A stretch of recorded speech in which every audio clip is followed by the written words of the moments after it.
لہذا درست اور صحیح بات یہ ہے کتاب اور سنت کے عین مطابق کہ قبروں کے اندر جو مردے ہیں وہ سنتے ہیں قریب سے.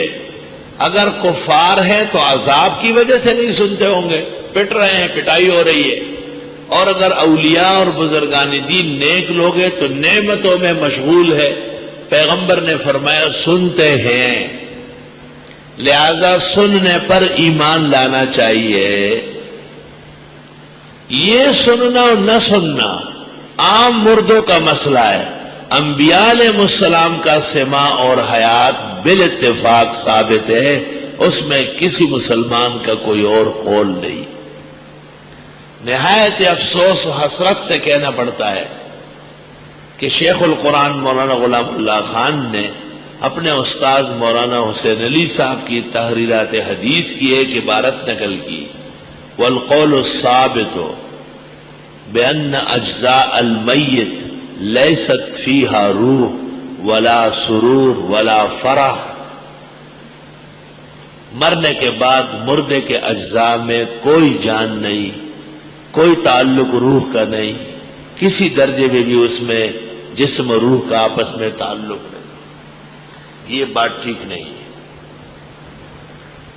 خود حسین علی صاحب نے تحریرات حدیث صفحہ 580 میں 3-4 روایتیں نقل کی کہ روح جسم کو لٹائی جاتی ہے.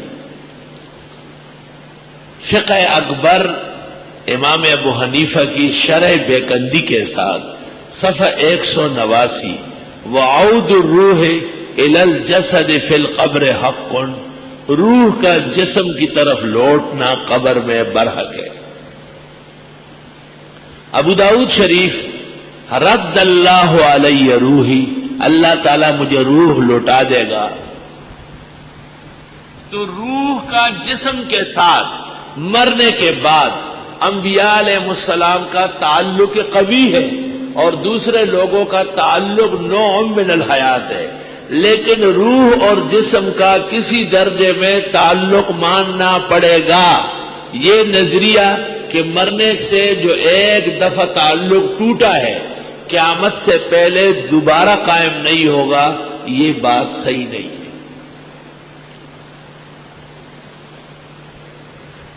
ہمارے ہاں ایک مدرس پڑھاتا تھا، وہ اندر سے بہت ہی سڑا ہوا مماتی تھا، گلا سڑا مماتی. یہ دیکھو عالم غیب میں چلا گیا ماشاءاللہ. ایک کیمرہ چاہیے جس کی تصویر لے. یہ مراقبہ کر رہا ہے کہ کون سی بات صحیح ہے، مرنے کے بعد تعلق ہے کس درجے کا ہے. یہ آنکھیں بند کر کے تھوڑی دیر کے لیے مردوں سے ملنے چلا گیا. ابھی ہم سے تعلق رکھو، جب وہاں چلے جاؤ گے سب معلوم ہو جائے گا. زندے کا تعلق زندوں سے اچھا ہوتا ہے. بڑا پکا سو گیا گاڑی، کوئی بات نہیں ہے، انسان کو نیند بھی اچھی رہتی ہے، نیند کے بغیر بھی پیس نہیں ہوتا. ہاں اچھا جی. میں مشکات شریف پڑھاتا تھا باہر بیٹھ کر، وہ اندر اخبار پڑھتا تھا، پتہ نہیں اخبار پڑھتا تھا میری مشکات سنتا تھا. جب یہ مسئلہ مشکات میں آیا فنبی اللہ حی یرزق، میں نے کہا حیات برحق ہے. حیات روح اور جسم کے تعلق کو کہتے ہیں. حیات نہ صرف روحانی ہے نہ جسمانی ہے، دونوں کا اجتماع ہے. کسی درجے میں حیات ماننا پڑے گا. قبر میں مردے سے سوال جواب سب حدیثوں میں آ رہا ہے. پڑھاتے پڑھاتے میں نے طلباء سے کہا کہ خلاصۃ الفتاوی میں لکھا ہے جو کہے کہ قبر میں سوال جواب نہیں ہے، یا قبر میں عذاب نہیں ہے، یا قبر میں روح کا تعلق نہیں ہے تو وہ کافر ہے. گھنٹہ ختم ہو گیا، میں دفتر چلا گیا، مولوی صاحب فرش فرش بیٹھا ہوا ہے. اچھا جی ہمیں آج پتہ چلا کہ ہم کافر ہیں. میں نے کہا اچھا کہاں سے پتہ چل گیا؟ کہا آپ کے درس ہے. میں نے کہا درس میں نے دیا، کافر آپ ہو گئے، خیر تو ہے. آدمی اپنے عقیدے سے کافر ہوتا ہے، کسی کے قول سے نہیں ہوتا.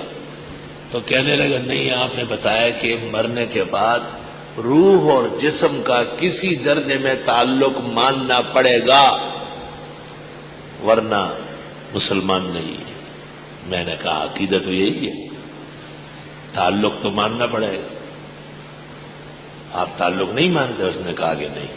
میں نے کہا یہ تو خطرناک بات ہے۔ کہا آپ کے علاوہ کسی اور نے کہا ہے؟ میں نے کہا بالکل، سینکڑوں لوگوں نے کہا۔ آپ کسی ایک کی انگلی رکھ کے دکھانا چاہتے ہیں؟ خدا کا کرنا تھا، حق کی فتح تھی۔ اس نے کہا ابن تیمیہ کی کتابوں میں دیکھا ہے۔ میں نے ابن تیمیہ کا یہ فتاویٰ اٹھایا، اور یہ فتاویٰ ابن تیمیہ کی 4 جلد ہے۔ شاہ صاحب نے بھی کل کہا تھا میں دیکھوں گا، 4 جلد ہے، اور اس میں 283 صفحہ ہے۔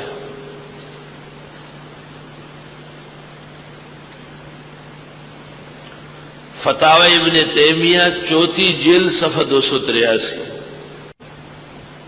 اہل السنت والحدیث یقولون ان النعیم والعذاب علی الروح والجسد جمیعا، دونوں کو تکلیف ہوگی، روح کو ہے اور جسم محسوس کر رہا ہے، جسم کو ہے، روح محسوس کر رہی ہے، یہ ماننا پڑے گا۔ قول من یقول، اس آدمی کا کہنا ان النعیم والعذاب لا يكون الا على الروح وان البدن لا ينعم ولا يعذب، عذاب اور راحت کا تعلق روح سے ہے، جسم سے نہیں ہے۔ وَهَذَا تَقُولُهُ الْفَلَاسِفَةُ الْمُنْكِرُونَ لِمَعَادِ الْأَبْدَانِ، یہ وہ لوگ کہتے ہیں جو قیامت کے قائل نہیں ہیں۔ وَهَؤُلَاءِ كُفَّارٌ بِإِجْمَاعِ الْمُسْلِمِينَ، مسلمانوں کا اجماع ہے کہ یہ کفار ہیں۔ پنجاب کا وہ مماتی اینڈ کمپنی، ان کو اپنی شکل اس آئینے میں دیکھنا چاہیے کہ وہ کس منہ کہتے ہیں کہ روح اور جسم کا تعلق نہیں۔